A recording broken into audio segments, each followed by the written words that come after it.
Quem trouxe aí a tua espada? Abra lá no livro do profeta Joel, capítulo 2. Joel, capítulo 2. Primeiro culto de domingo, o pastor vem e pede justo um profeta pequenininho, né? Difícil de achar, mas tenho certeza que você vai achar rapidinho aí. Joel, capítulo 2, do versículo 12 em diante. Joel 2, do 12 em diante. Conforme você for achando, vai dando um amém. Acharam? Não? Eu espero, não tem problema não.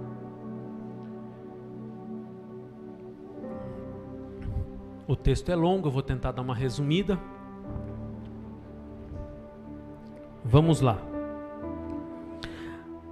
Ainda assim, agora mesmo, diz o Senhor, convertei-vos a mim de todo o vosso coração, e isso com jejum, com choro e com pranto.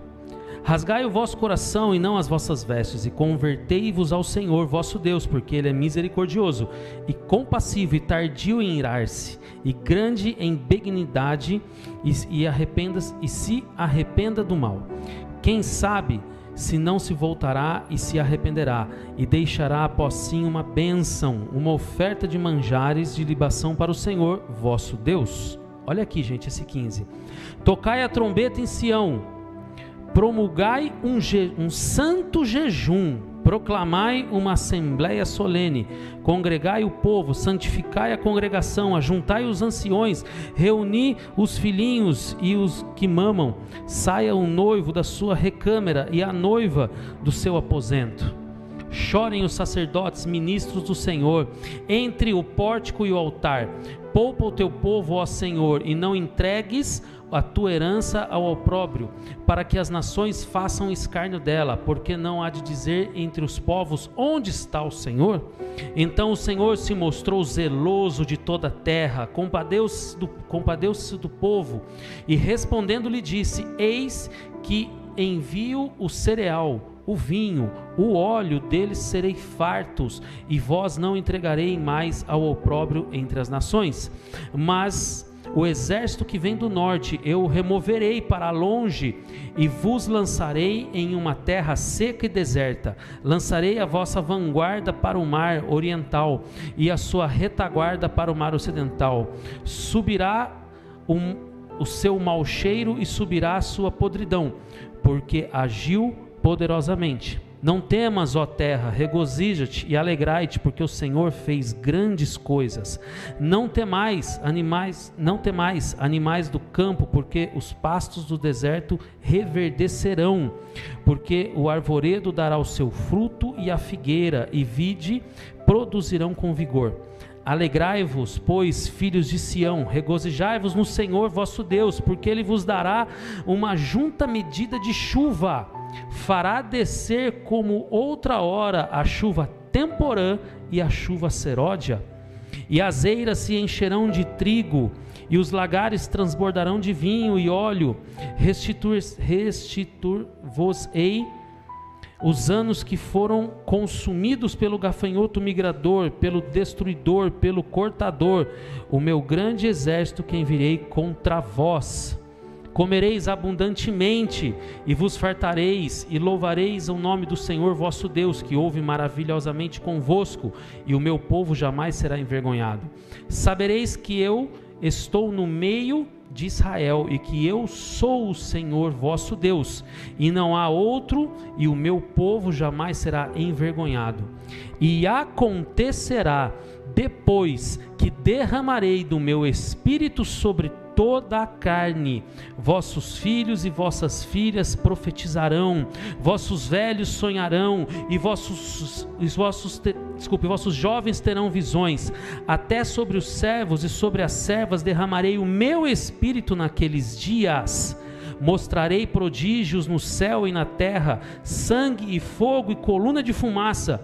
O sol se converterá em trevas e a lua em sangue, antes que venha o grande e terrível dia do Senhor.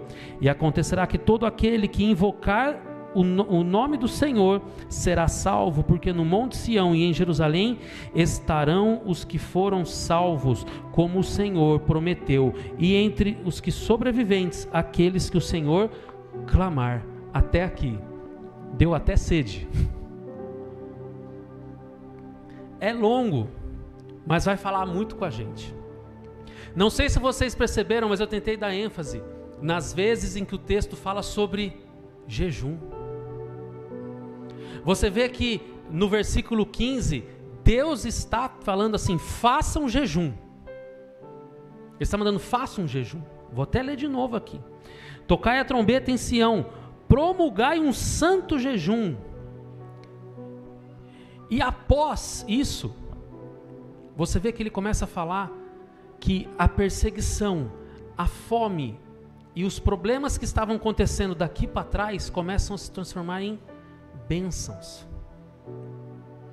Só que o texto não termina só em bênçãos. Gente, não é porque de um versículo, por exemplo, do 27 para o 28, a sua Bíblia tem um título, não é porque tem um título que mudou de assunto.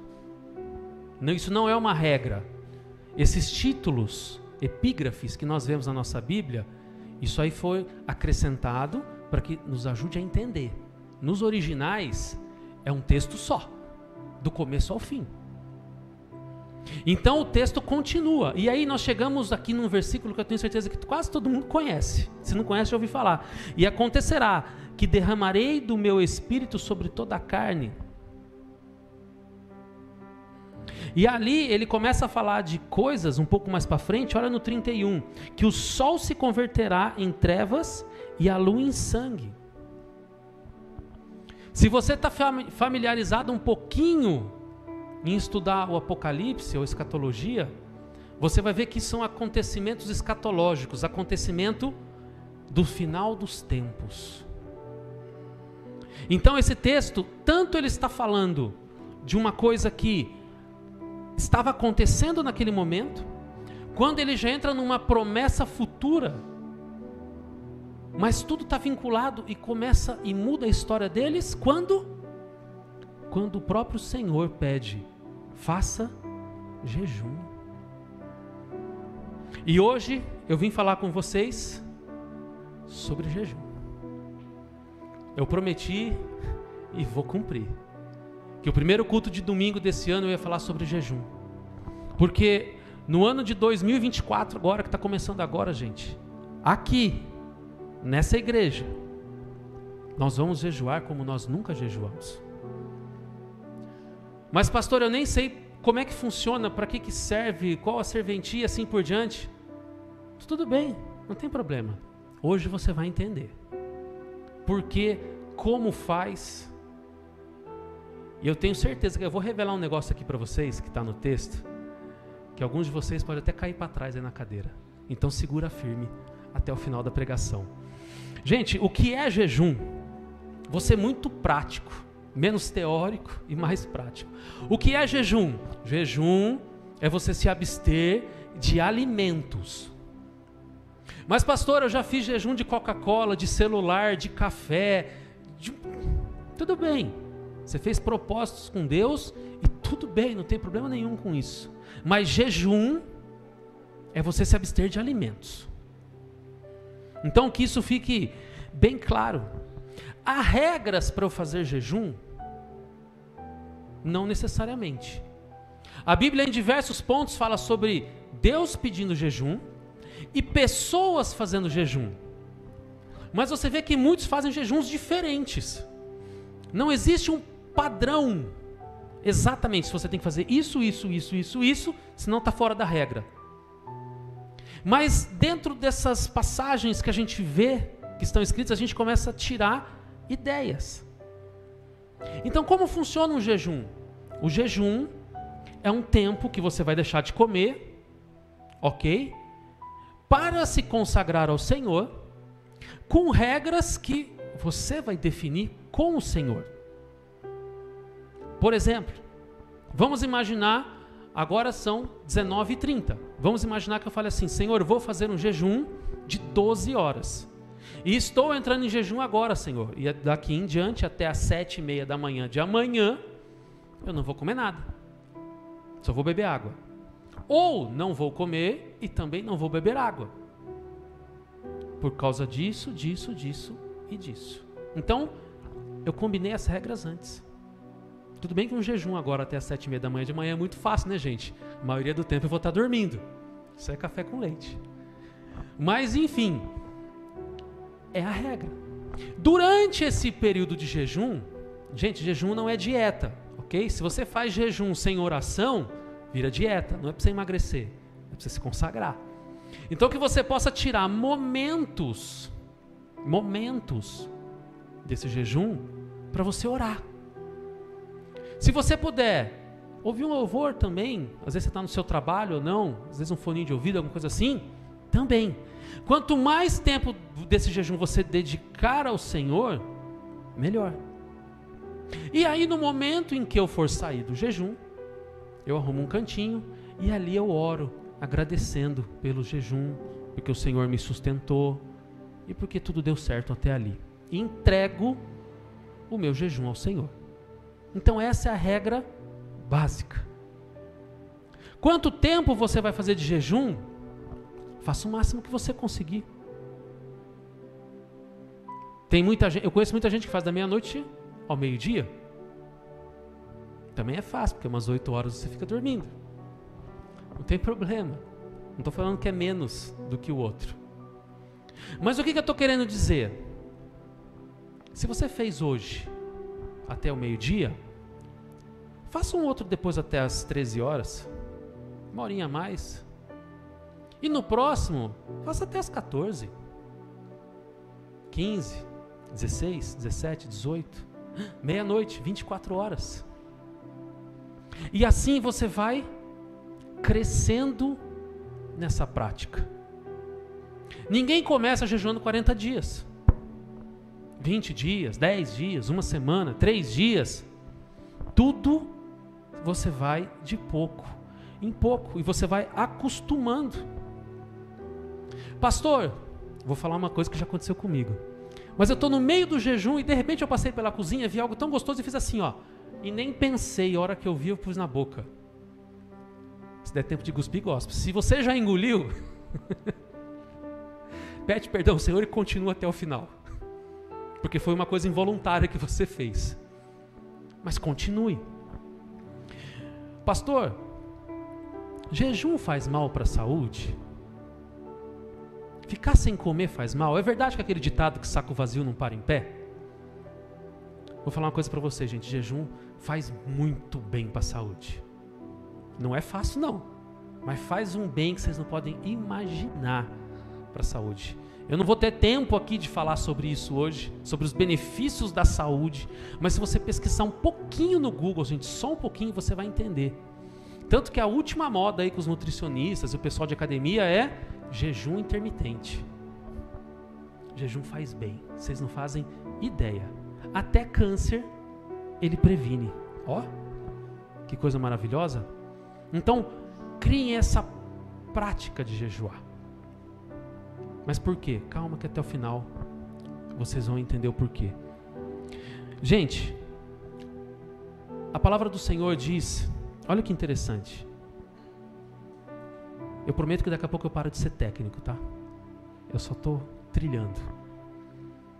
Quando Jesus saiu do seu batismo e foi levado pelo Espírito Santo no deserto, e ali jejuou por 40 dias e 40 noites, Satanás chegou ali para atrapalhar, né, como sempre, e falou assim para ele: tá vendo essas pedras? Transforma em pães. Gente, às vezes a gente fica 2, 3 horas sem comer, já dá tremedeira, né? Você imagina você 40 dias sem comer e você sente aquele cheiro daquele pãozinho que acabou de assar. Você acha ali que a boca de Jesus salivou ou não salivou na hora? Vontade de comer um pãozinho. 40 dias sem comer. Mas o que ele respondeu? Nem só de pão viverá o homem, mas de toda palavra que sai da boca de Deus. Existe sim o alimento sólido que nós comemos no nosso dia a dia, mas existe um outro alimento, e esse alimento é a palavra do Senhor. Esse alimento é tudo que está escrito aqui. Esse alimento é quando nós, em jejum ou não, a gente às vezes está em casa, se ajoelha, ou se você ora de pé ou não, tanto faz, e você começa ali a orar e falar com o Senhor. Isso é alimento. Mas pastor, é alimento para o espírito, para a alma? Para o corpo também. Se você já fez jejuns um pouquinho mais prolongados, talvez você tenha testemunhos para contar, do tipo assim: pastor, eu estava morrendo de fome, quase estava tendo um troço de tanta fome, e eu orei e a fome passou. Eu tenho testemunhos assim para contar. Tem gente lá no fundo que tem também, que levantou a mão. Porque quando você ora, Deus vem e traz o alimento para você. E a fome passa, e a dor de cabeça passa, e o mal-estar passa. Então nós precisamos nos alimentar, não só de pão, gente, mas da palavra do Senhor. Eu gostaria muito de colocar letras aqui em cima e fazer 2024, ano da vitória. Amém, tudo bem, também quero vitória. Mas e qual é o processo para alcançarmos a vitória? Eu estou aqui para falar do processo. O resultado final é você e Deus. Mas o processo tem que ser cumprido. Olha a lição ali. Quando Deus proclamou o jejum, você vê que toda a história do texto muda. Da água para o vinho. Da água para o vinho. E ali eles começam um novo caminho. Quando nós nos predispomos a jejuar, gente, não acha que Deus não está vendo, não. Não acha que o Espírito Santo que mora dentro de cada um de nós que está aqui, não está se agradando disso. Conheço pessoas que já jejuaram um dia, 3, 5, 7, 10, 15, 20, 40.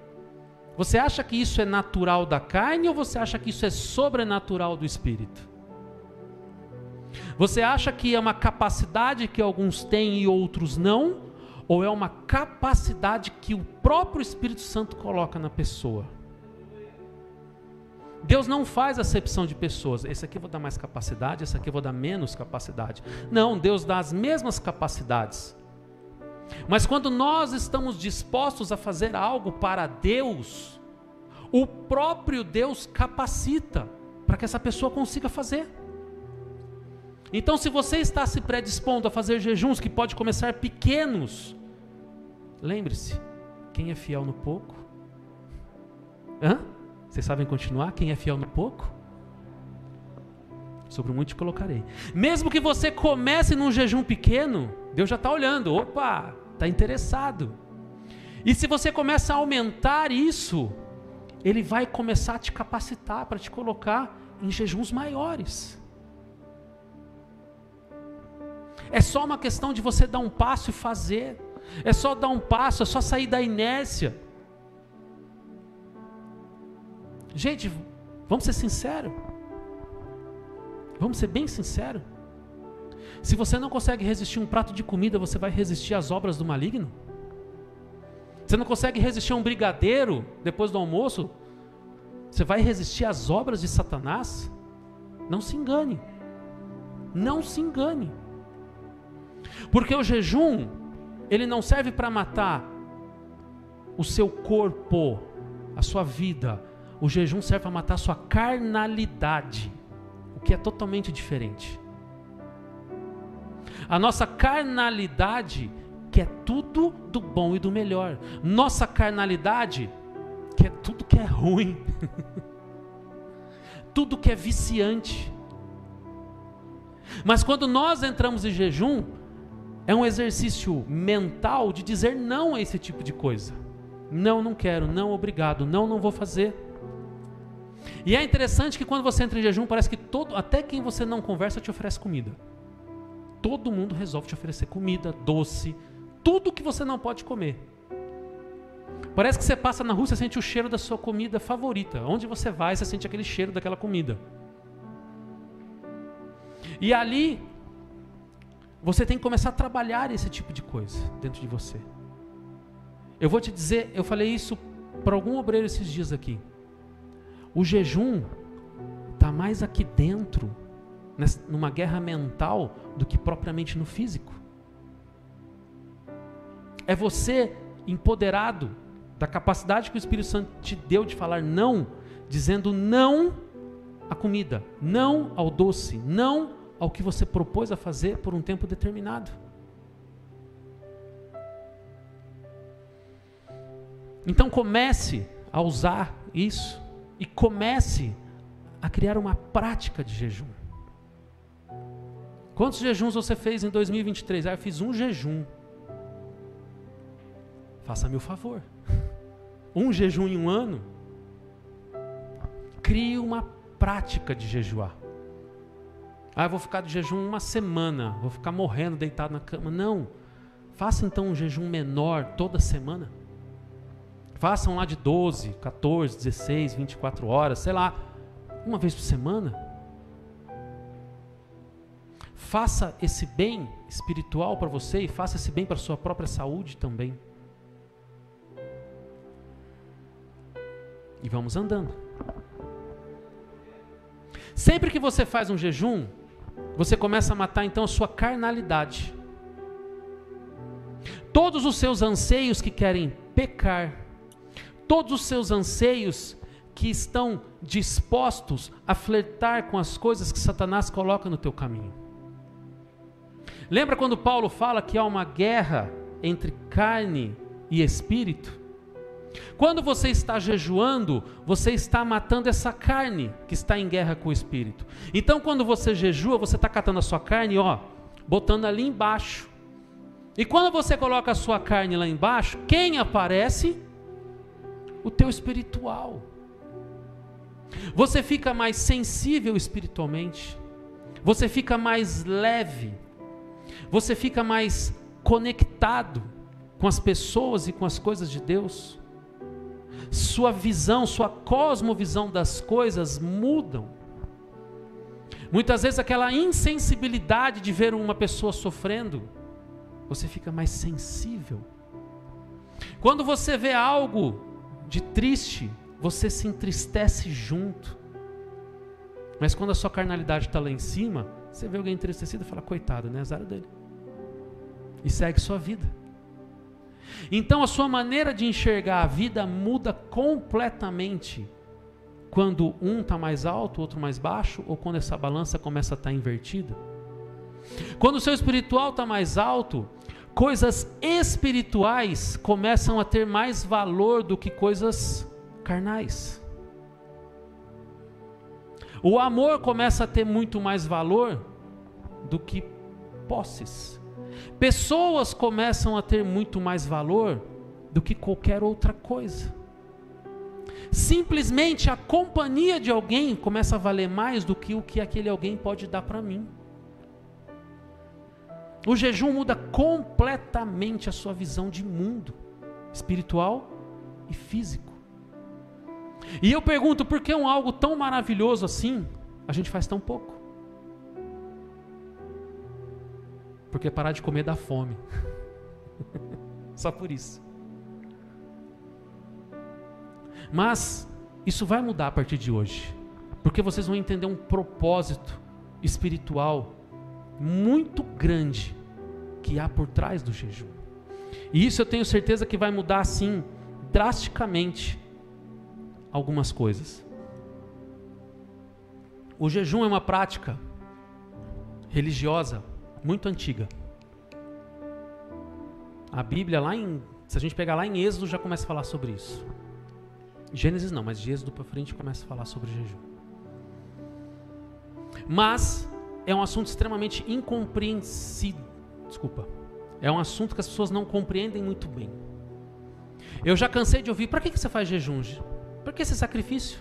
Jesus já se sacrificou por você, você não precisa se sacrificar mais. Para quê? Deixa de ser tonto, por que você está morrendo aí fazendo jejum prolongado? Não precisa disso, Deus não quer que você faça isso. Eu já ouvi diversas besteiras desse sentido. Mas por que besteira? E é aqui que eu quero começar a pregar. Vamos vir para a Bíblia. Gente, No Antigo Testamento, nós lemos lá em Joel, o próprio Deus mandou que eles jejuassem. Lá em Nínive, o profeta ia lá e falava, vocês vão tudo ser destruídos.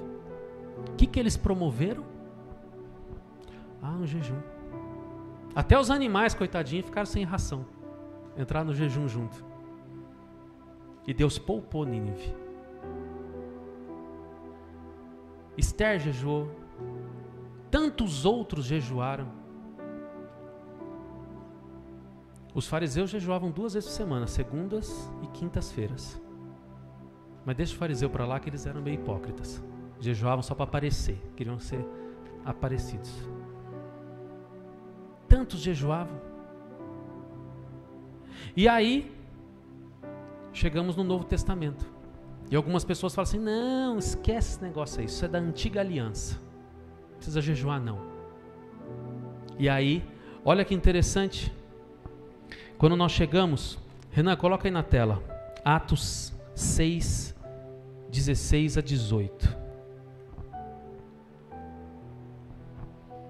Desculpa, Atos não, Mateus, perdão. Mateus 6, 16 a 18. Hoje o culto vai ter um pouquinho diferente. Eu quero que vocês abram algumas passagens. Para não ficar só nas minhas palavras, eu quero que vocês leiam os textos. Lê comigo essa primeira frase. Quando jejuardes, não vos mostreis contristados como os hipócritas, porque desfiguram o rosto, a fim de parecer aos homens que jejuam. Até aqui tá bom. Os hipócritas aqui são os fariseus que jejuavam de segunda e quinta-feira. Ficavam lá em praça pública. Eu estou morrendo porque eu estou com fome. Senhor, olha para o meu jejum. E ali está rolando um diálogo, depois você lê inteiro, na sua casa, mais ou menos assim, Jesus, por que os fariseus jejuam? Por que os discípulos de João Batista jejuam e os do seu não? Ali eles estavam enfrentando Jesus. Mas essa primeira frase, gente, quando jejuardes. Quando jejuardes, Jesus não está dizendo assim, você é obrigado a jejuar. Mas ele está dizendo assim, eu espero que vocês jejuem. Para mim, se Jesus espera que eu faça jejum, já é uma ordem, eu vou fazer, pronto, acabou. Ele não precisa nem afirmar que eu devo fazer. Então ele está falando assim, quando vocês jejuar, não é para ficar igual esses hipócritas que ficam, estou morrendo. Não. Depois você lê o texto inteiro. Vou passar para os dias de hoje, tá? Você acorda bonitinho, escova seu dente, lava o rosto, pente o cabelo, toma um banho, põe uma roupa boa e segue a sua vida em jejum. E não fica reclamando que está em jejum. Quando jejuardes, Jesus espera que todos jejuem. Todos jejuem. Lá em Lucas 5, não precisa colocar não, Renan, mas Lucas 5, 33, está rolando aquela conversa. Os fariseus jejuam, os discípulos de João também, por que os seus não? E aí Jesus, muito esperto, faz uma analogia e fala assim, pode os convidados do noivo, ou seja, na festa de casamento, jejuar? É uma pergunta que tem uma resposta óbvia. Claro que não. Você está na festa de casamento, você vai numa festa de casamento do seu amigo em jejum, deixa de ser sem educação. Você vai para a festa de casamento, você vai para comer, se divertir e celebrar o casamento do seu amigo. Aí Jesus vira e fala, então, enquanto o noivo estiver aqui, eles não precisam jejuar. Mas chegará um dia em que o noivo será tirado, e nesses dias eles terão que jejuar. Isso para mim, se não é uma palavra explícita, vocês vão ter que jejuar, eu não sei mais o que é. Não sei mais o que é. Para mim aqui Jesus está sendo incisivo. Depois que eu for, é obrigação, tem que jejuar, pronto, acabou.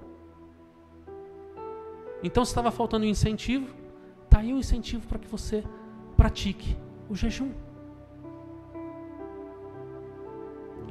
Jesus está esperando, gente, o seu jejum. Jesus está esperando que você coloque a sua carnalidade de lado e faça um jejum. Jesus está esperando que você deixe de fazer, ou seja, comer coisas gostosas e boas que você ama, só por Ele. Mas nossa, mas por que Jesus quer isso? Gente, existem 2 instintos básicos de todo ser humano: respirar e comer. Como respirar não dá porque você morre, o segundo é comer. Então comer é uma das coisas mais básicas e instintivas de todo ser humano. Quando você abre mão da coisa mais básica e instintiva que você tem para sobreviver, Deus lá de cima olha e fala: esse é doido por mim. Esse é doido por mim. Deixa eu ver o que ele está orando, deixa eu ver o que ele está fazendo. E você pode ter certeza que ele vai estar ali com você nesse jejum. Você pode ter certeza absoluta que ele vai estar ali com você.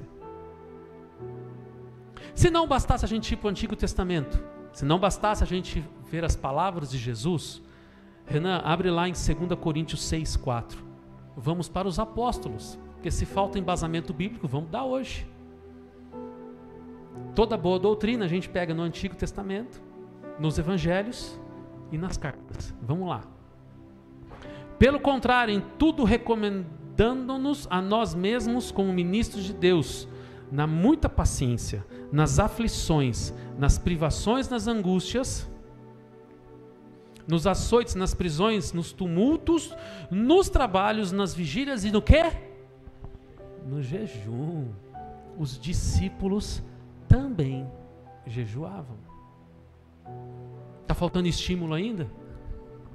Ou você já vai sair daqui jejuando hoje?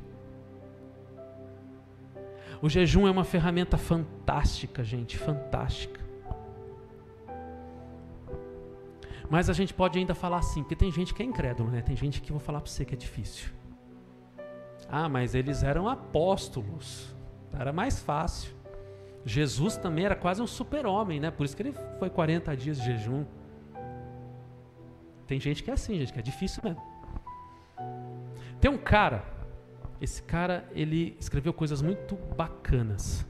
Esse cara chama-se Policarpo, bispo da igreja de Esmirna, no 2º século depois de Cristo. Esse cara, ele foi discípulo de João, não João Batista, o João apóstolo.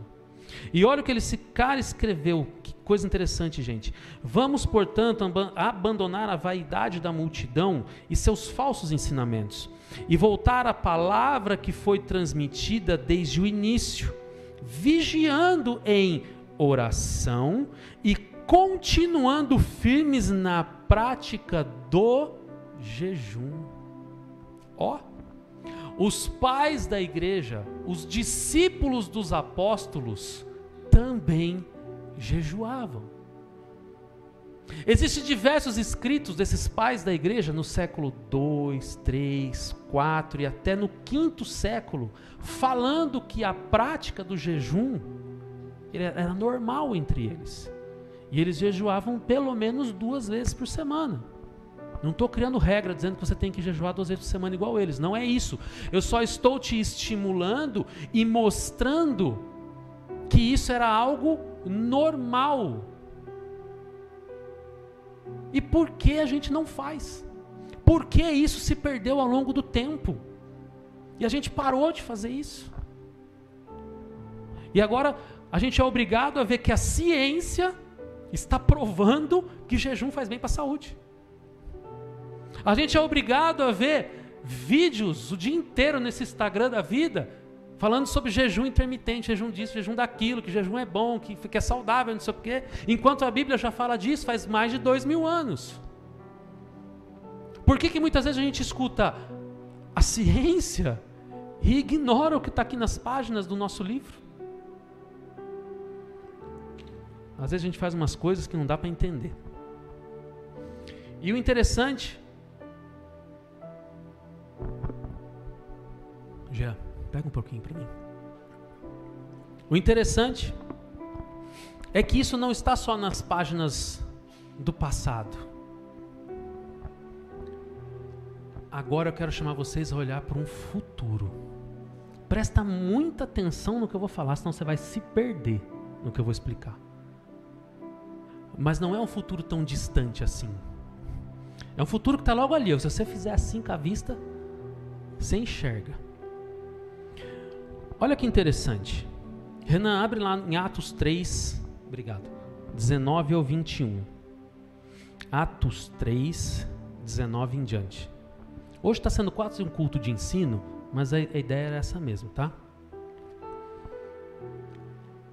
Arrependei-vos, pois, e convertei-vos para serem cancelados os vossos pecados, a fim de que, da presença do Senhor, venham tempos de refrigério, e que envie Ele o Cristo, que já foi designado Jesus, ao qual é necessário que o céu receba até aos tempos da restauração de todas as coisas. Grave isso aqui. Ao qual é necessário que o céu receba até aos tempos da restauração de todas as coisas, de que Deus falou da boca dos seus santos profetas desde a antiguidade. Presta atenção. Eu peguei diversas versões desse mesmo texto. E o entendimento é um só. Eu vou resumir em poucas palavras para a gente continuar daqui para frente. Jesus morreu, ressuscitou e foi ao céu. Ele foi recebido no céu. Então, olha o que está escrito. Que o céu recebeu Jesus. Só que esse recebeu também dá uma entonação, quando a gente vai nos outros textos e no original, de que não, ele só não recebeu, que o céu retém Jesus até que coisas, determinado tempo, devem acontecer. Não estou falando nenhum absurdo, ok?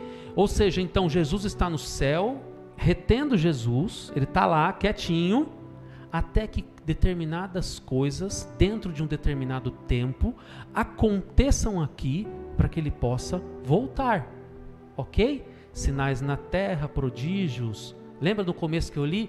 O sol se converterá em trevas, a lua em sangue. Sinais. Leia o livro de Apocalipse em alguns outros lugares e você vai ver diversos sinais. Apostasia, o amor de muitos se esfriará, terremotos, guerras e assim por diante. Ou seja, Jesus está lá quietinho no céu até que todos os sinais tenham que acontecer. Eu não sei você, mas eu vejo diversos sinais acontecendo todos os dias. Se você ligar aí as redes sociais, a TV, em jornais, você vai ver diversos sinais da volta de Jesus acontecendo. Beleza. Renan, vai lá em Tiago 5, versículos 6 e 7. Tiago 5. Lembra lá em Joel que eu vi que Deus iria mandar as chuvas temporãs e chuvas seródias? Não sei se vocês repararam que eu li isso lá no livro de Joel, no começo. Não abriu aí ainda? Tiago 5, o 6 e o 7, versículos 6 e 7. Tendes condenado e matado o justo. O justo é Jesus, tá? Sem que ele vos faça resistência. Sede, pois, irmãos, pacientes até a vinda do Senhor. Eis, presta atenção, eis que o lavrador aguarda com paciência o precioso fruto da terra, até receber as primeiras e as últimas chuvas. Vou trocar para uma versão mais clássica. Até receber as chuvas temporãs e chuvas seródias. Às vezes eles fazem uma confusão, né? Um palavreado aqui, outro aqui. Mas é a mesma coisa. Olha que coisa interessante. Lá em Atos estava dizendo assim, Jesus está lá quietinho no céu até que coisas aconteçam. Aí Tiago vem aqui, complementa e fala assim, eis que o lavrador, quem é o lavrador? Jesus. Aguarda com paciência o precioso fruto da terra, Jesus não está esperando maçã, laranja, goiaba e figo. Quais são os frutos da terra? Leia lá em Gálatas: amor, paciência, benignidade. De quem? Do povo de Deus da igreja. Então ele está aguardando a gente, certo? Os frutos. Até receber as primeiras e as últimas chuvas. Lá em Joel, lembra? E Deus mandará as primeiras e as últimas chuvas, e acontecerá que nos últimos dias os jovens terão sonhos, profetizarão, e derramarei sobre toda a terra do meu Espírito. Todos esses textos estão interligados, direcionando para um mesmo lugar de tempo específico. Para onde? Para hoje. Para o nosso tempo. Às vezes a gente nem conhece os frutos do Espírito. Está lá em Gálatas, depois você lê. Que o tempo vai muito rápido aqui. Mas aqui é muito claro que Jesus está esperando que nós, não nós mundo, nós como igreja, possamos dar frutos, possamos frutificar. Podemos resplandecer, transmitir a luz e o caráter de Cristo através da nossa vida. E nós só podemos transmitir o caráter, a luz e o brilho de Cristo na nossa vida. Não é fechado em quatro paredes, não é fechado em casa, não é de boca fechada. É falando sobre Cristo, é agindo como Cristo agia, é levando a palavra dele. Mas eu não sou pregador. Mas você sabe falar que Jesus te ama, não sabe? Isso é fácil falar. Falando sobre a grandeza de Deus, que Ele salva, que Ele cura, que Ele restaura. O lavrador está esperando que nós, como igreja, possamos ter frutos, dar frutos. E eu vou falar uma coisa para você: ninguém gosta de fruto mirrado, seco. Você gosta de laranja seca, aquela laranja que você abre, está esbranquiçada, seca, não tem um caldo lá dentro, um limão seco, você gosta disso? Isso é horrível. Quem quer uma fruta saborosa, cheia ali de líquido, de doce, maravilhosa. O lavrador não quer uma fruta estragada, o lavrador quer uma fruta saudável. Então é isso que Jesus está esperando de mim, de você, que nós possamos dar fruto, e fruto bom. Fruto bom. Só que para eu dar fruto bom, são frutos espirituais, certo? Para os frutos espirituais serem bons, aonde que a minha carnalidade tem que estar? Lá embaixo. E para a minha carnalidade estar lá embaixo, o que eu preciso fazer? Jejum. Sem jejum, seus frutos vão estar mirrados. Porque eles vão estar misturados com a tua carne, com as tuas vontades, com as tuas coisas. Com sentimentos que não devem, com pensamentos que não devem, com atitudes que não devem. Quer mais prova de que Jesus está esperando você jejuar hoje? Mas não só hoje, mas que você crie uma rotina de jejum. Eu não vou vir aqui estipular, gente, quarta-feira é dia de jejum para todo mundo. Não vou fazer isso. Mas eu quero que você, junto com Jesus, estipule um dia da sua vida, toda semana, para você jejuar. Não mata, faz bem para a saúde, tá? Um dia, se vai ser de segunda, de terça, de quarta, de quinta, de sexta, sábado, domingo, para mim é o de menos. Mas que você faça. Também não estou pedindo para você fazer 48, 72, toda semana. Não, não é isso. É que você tem um tempo, porque quando você vai fazer o jejum, vamos supor que seja toda quarta, por exemplo, é um tempo que você também está de jejum e você também vai separar para Deus, porque, mas quarta é o trabalho. Se você tiver de jejum, toda hora você vai estar pensando em Jesus, você vai estar orando, você vai estar sabendo que você está em jejum, você vai estar ouvindo um louvor. Se você não tiver, você vai fazer os seus trabalhos, suas obrigações normais e nem vai lembrar que Jesus existe. É um tempo para você tirar e se consagrar ao Senhor. Uma vezinha por semana, gente. Semana tem 7 dias. Faz um. Mas eu não aguento um, então faz 12 horas até você chegar a 24. Mas faça, não deixe de fazer, Jesus está esperando. Porque a sua carnalidade vai lá para baixo e seu espiritual vai lá em cima, seus frutos vão estar, ó, sabe aquela laranja saborosa que você fala assim, a hora que eu cortar vai até escorrer o caldo, de tanto caldo que tem ali dentro.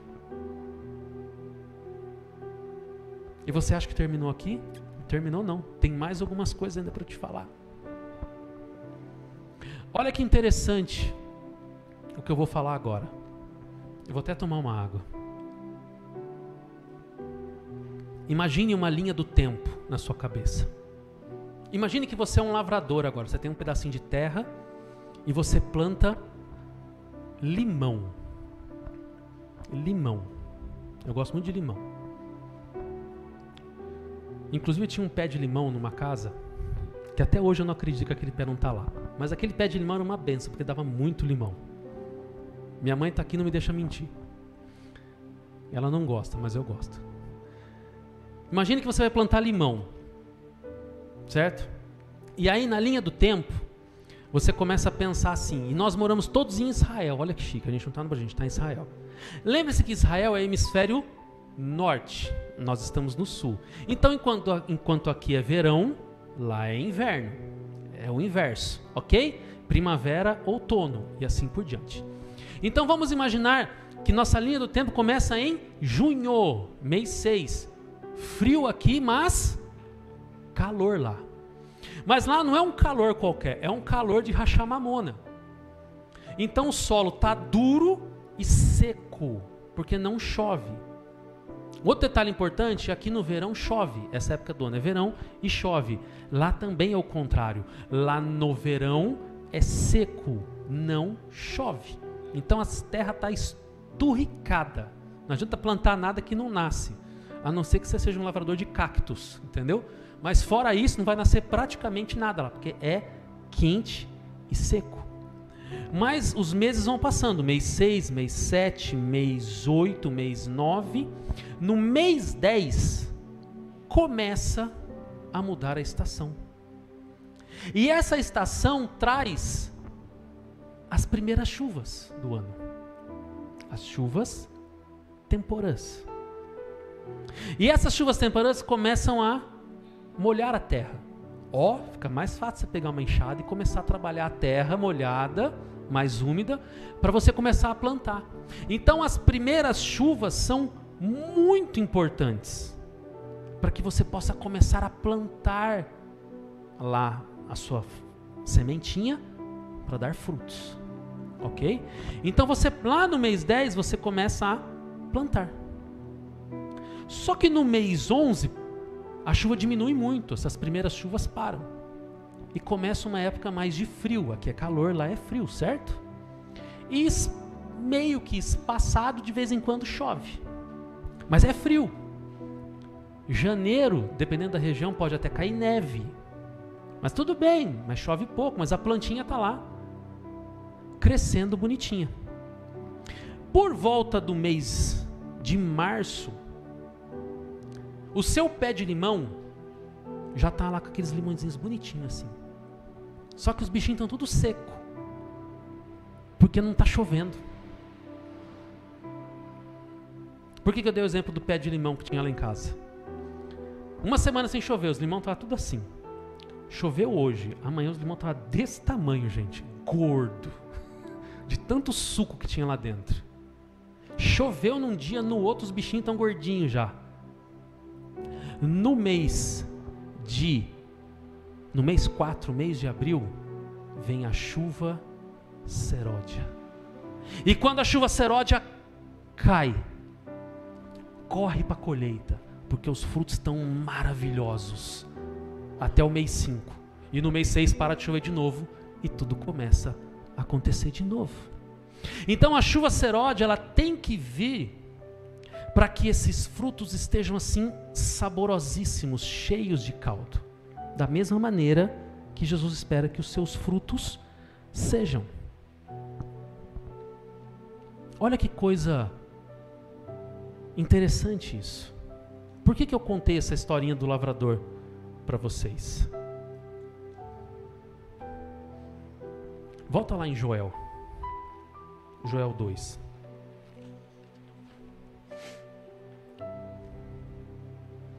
E acontecerá depois que derramarei do meu espírito sobre toda a carne, vossos filhos e vossas filhas profetizarão, vossos velhos sonharão e vossos jovens terão visões. Cadê? Aqui. Até que os seus servos e servas derramarei o meu espírito, mostrarei prodígios. Presta atenção nisso. Lembra que eu li lá em Tiago? Aguardando as chuvas, as primeiras e as últimas. Toda essa referência que eu fiz, toda essa volta que eu dei, se você parar para pensar, você lê Atos dos Apóstolos, quando todos foram batizados com o Espírito Santo ali, naquele momento, Atos 2, Pedro se levanta e começa a fazer um sermão, e aonde Pedro cita? Joel 2, e acontecerá que nos últimos dias, e assim por diante. Esses últimos dias começou naquele momento, quando o Espírito Santo foi derramado ali naquelas pessoas específicas que estavam ali, e isso foi se multiplicando até chegar hoje. O que eu estou querendo dizer então? Que as primeiras chuvas, as chuvas temporãs, tudo está no texto, ok? Aconteceram ali em Atos 2. Só que a igreja entrou num processo. Lembra?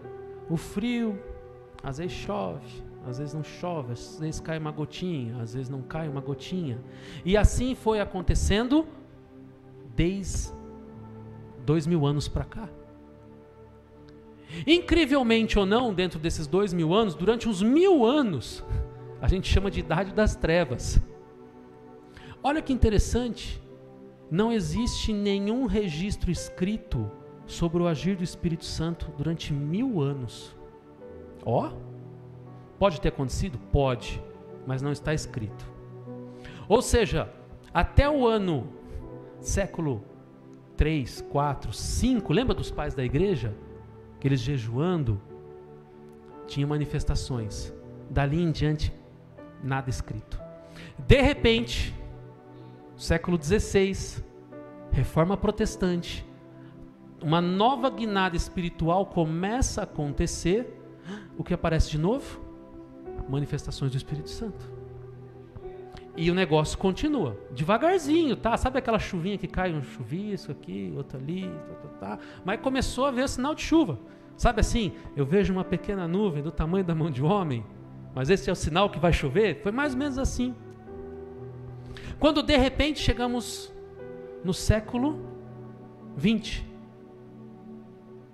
e o movimento pentecostal começa a invadir praticamente o mundo inteiro. E a gente começa a ver o volume de chuva crescer. Mas a colheita ainda não aconteceu, gente. Quando será a colheita? O dia do Senhor, o dia que Ele vier buscar a igreja. Lembra da parábola do joio e do trigo? Que os anjos viriam e ceifariam, e eles mesmos vão separar o que é joio e o que é trigo. Sabe o que eu quero dizer para vocês? Sabe por que a colheita ainda não aconteceu? Porque as chuvas seródias ainda não caíram. Por que as chuvas seródias ainda não caíram? Porque os frutos ainda não estão maduros como devem. E por que os frutos não estão maduros como devem? Porque a gente não está fazendo o nosso papel. Henry, você está falando que Jesus não voltou por causa da gente? Não é só isso. Eu estou trazendo uma perspectiva de várias. Outras, muitas coisas têm que acontecer. Mas eu estou trazendo uma só delas. Os frutos ainda não estão prontos. Quando a gente se levantar como igreja de verdade, quando nós nos levantarmos e ser, não que assim, não é que eu vou na igreja, não, meu amigo, eu sou igreja onde eu estiver. O dia que os frutos começarem a estar maduros, a ponto de transbordar de tanto líquido, né, que ele tem, esse dia da colheita vai chegar. E o que nós, como indivíduos, como no individual, podemos fazer para isso? Jejuar. Olha que interessante. Se faltava um estímulo, está aí mais um. Mas e se Jesus voltar depois que eu morrer? Não tem problema, faça a sua parte individual. Porque o seu jejum, o seu testemunho, vai incentivar outras pessoas a fazer também. Porque quando você mudar, porque quando você começar a jejuar, você vai mudar a sua palavra, o seu jeito, os seus pensamentos, as suas coisas, o seu trato com as pessoas, e tudo vai começar a mudar em você. As pessoas vão olhar e falar: o que essa pessoa está fazendo? E o dia que ela descobrir o que você está fazendo, provavelmente ela vai querer fazer igual, porque é bom.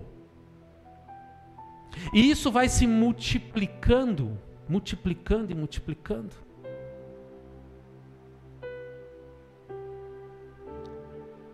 O jejum não é opcional. Desculpa te dizer isso. É obrigatório para o crente. Jesus está esperando isso. A igreja em si está esperando isso. Pessoas aí fora estão esperando uma atitude nossa como igreja. O inferno não brinca de ser inferno, mas o crente brinca de ser crente. A gente brinca, né, com esses crentes porta larga. Chega de crente porta larga. A porta é estreita, o caminho é estreito, o negócio é estreito, não tem nada de largo. Jejum, gente. Jejum, prática. Coloque isso na sua agenda, coloque isso na sua rotina, coloque isso na sua semana. Faça isso. Se cada um fizer a sua parte, o negócio vai acontecer, o negócio vai mudar. Se cada um aqui fizer nesse ano de 2024, coloque isso nesse ano de 2024, jejue uma vez por semana. Mas não vem com esse negócio, eu jejuo o dia que der, porque o dia que der, você vai ver, já chegou o domingo, a semana já acabou, você não fez nada. Estipule um dia, e esse dia você faça, independente de qualquer outra situação, porque deixar de comer não inviabiliza nada a sua vida. Você pode ir trabalhar, você pode cuidar dos seus filhos, você pode fazer o que você quiser em jejum, não mata ninguém não, fica tranquilo. Faça isso e você vai ver grandes coisas acontecendo na sua vida. Faça isso e de repente 2024 seja o ano da vitória, de repente 2024 seja o ano da colheita, de repente 2024 seja o ano da virada, ou qualquer outro nome que você queira dar para 2024. O ano da cura, cada um tem o seu dilema. Mas inclua o jejum e você vai ver coisas maravilhosas acontecendo. Gente, o jejum é tão maravilhoso, mas tão maravilhoso, que até o que você acha que é bom para você, no meio do caminho, Jesus pode convencer que não é. Vocês acreditam nisso? É verdade. Vamos imaginar que você esteja orando por alguém. Vou ser bem trágico, posso ser trágico? Vocês nunca mais esqueceram o exemplo? Vocês estão orando para que alguém seja curado e não morra. Olha, bem trágico. E você orou, você jejuou, você perdeu uns 10 quilos, tanto jejuar por aquela pessoa, mas ela morreu. Aí você fala: Jesus, você não olhou para o meu jejum?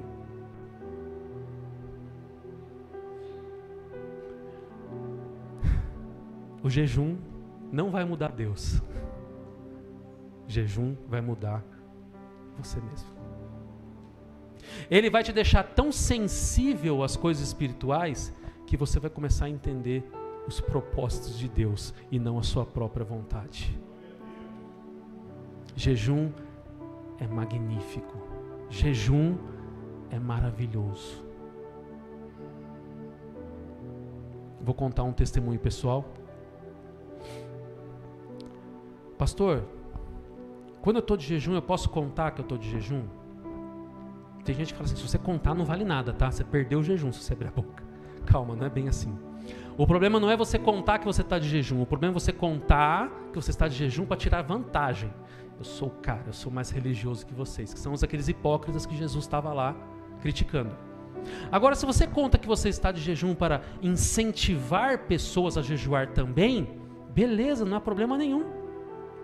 Tanto que, gente, Jesus contou para os discípulos: olha, eu fiquei 40 dias de jejum.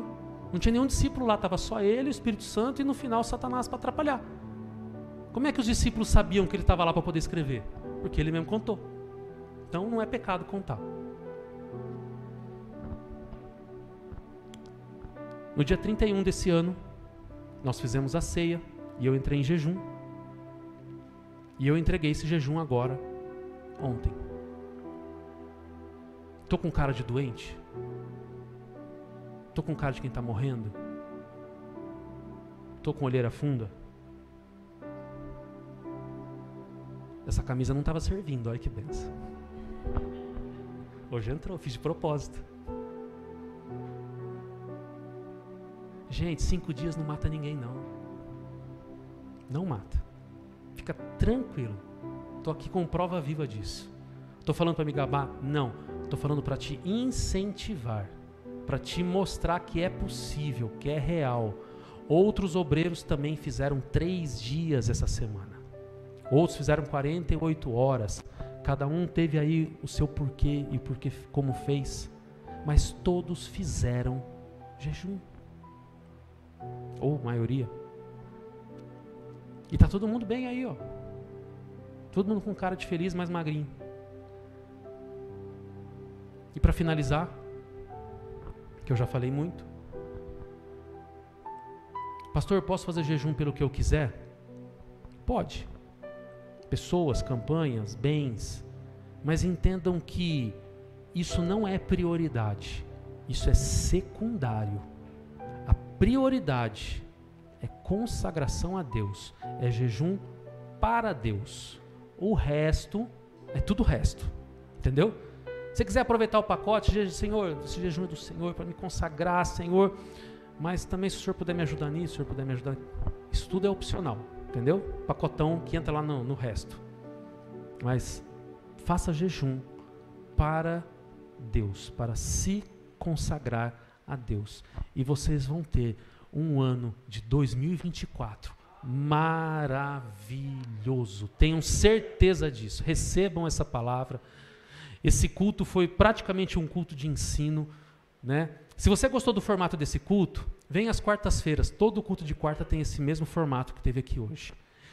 Mas para vocês saírem daqui entendendo o que é, para que serve, como funciona, as motivações e tudo mais sobre esse assunto tão importante para que vocês possam em 2024, se você não faz, começar a fazer, se você faz, comece a fazer mais. Amém? Que Deus abençoe a vida de cada um, que vocês recebam essa palavra em nome de Jesus.